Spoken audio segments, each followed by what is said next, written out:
For this anti-rotation plank variation, we're limiting that hip sway from side to side. So your base movement for this would be your plank shoulder tap, either a tabletop, the incline position, or your full plank. So reviewing those poses, coming into tabletop first, my knees start underneath of my hips, shoulders over top of my wrist, activating in my core, on my exhale, staying neutral in my spine as I tap my right hand to my left shoulder, and then left to right.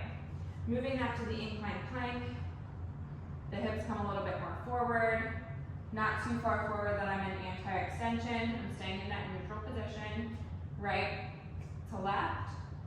Then in that full plank, you can really see as I lift that right hand to the left shoulder, this right hip wants to come up. I'm going to do my best to drive it down into the floor. It's the same variation for any anti-rotation.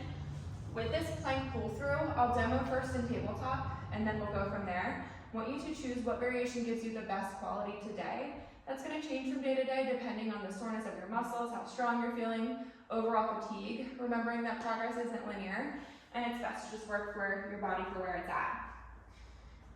In that tabletop pose, inhaling, letting the belly drop, exhaling, activating, I'm going to pull that dumbbell from one side to the other.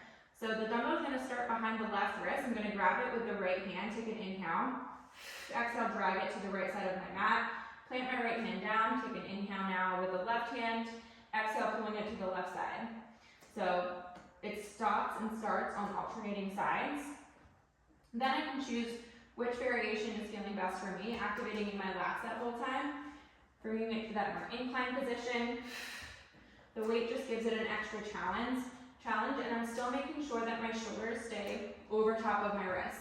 It's really tempting for moving hands to want to inch forward and create that angle where my wrist is in front of my shoulder. So really making sure that I stay in the right position. If you need to give yourself a marker, that's great. You could bring a band down to just mark your spot for where your hands want to plant every time. That way we don't risk straining that shoulder.